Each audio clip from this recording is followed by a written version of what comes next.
Olá, sejam muito bem-vindos. Meu nome é Roberto Franco, sou contador, perito judicial, especialista em planejamento patrimonial e sucessório da família.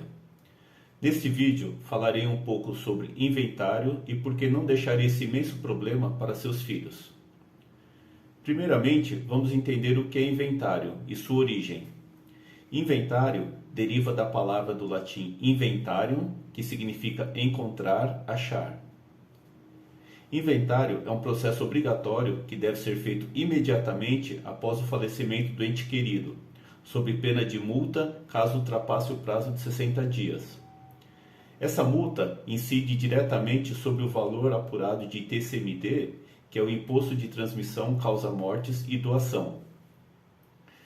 É durante o processo de inventário que ocorre o levantamento dos bens que farão parte do espólio. Nesse levantamento, faz-se também a busca pelos direitos e dívidas que o ente querido possa ter deixado.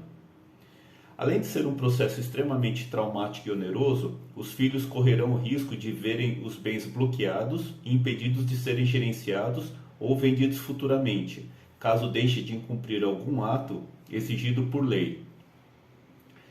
Existem dois tipos de inventário: o extrajudicial, que dentro da previsão do artigo 610, parágrafo 1º do CPC, pode ser feito se os herdeiros forem maiores de idade ou emancipados, além de civilmente capazes, se os herdeiros estiverem de acordo com os termos da partilha de bens, ou seja, não pode haver conflito de interesses, se não houver bens no exterior e se não houver testamento. Já no inventário judicial, necessariamente precisa tramitar perante o Poder Judiciário, em situações em que há herdeiros incapazes ou menores, litígios entre os herdeiros, bens no exterior e inventário. E quais os motivos que fazem o processo de inventário ser tão caro e inviável?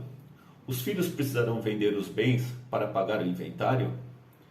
Bem, esse tipo de processo torna-se extremamente caro e inviável porque recai sobre o mesmo ITCMD, custas processuais, registro em cartório, emolumentos de cartório, honorários advocatícios, que pode variar de 5% a 12% sobre o valor de mercado dos bens, e imposto de renda sobre o ganho de capital dos bens.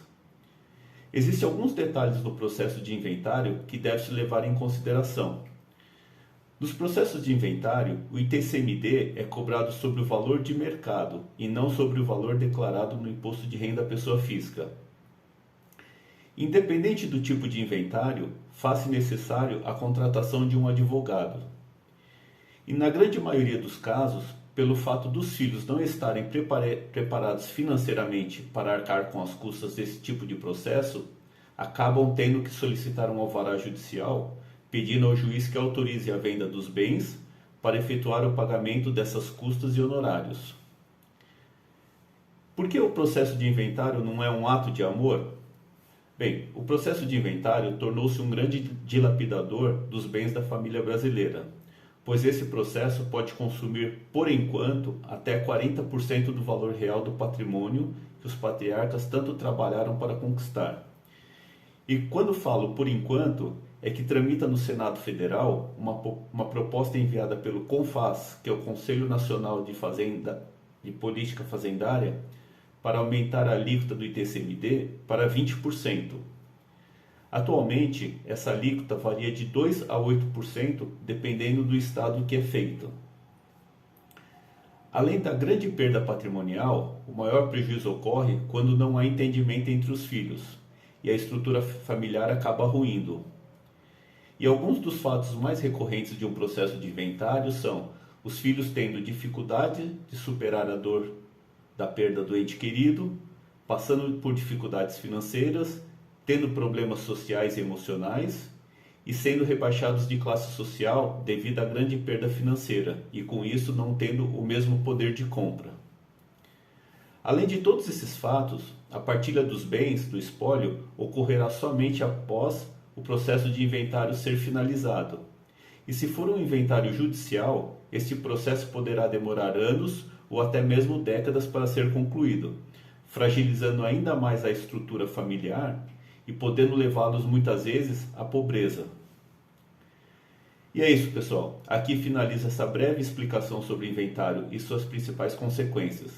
Espero que o conteúdo deste vídeo tenha sido de grande valia. Caso tenha interesse e queira saber mais, inscreva-se no canal, curta e compartilhe com seus familiares e amigos. Agradeço pela atenção e um grande abraço.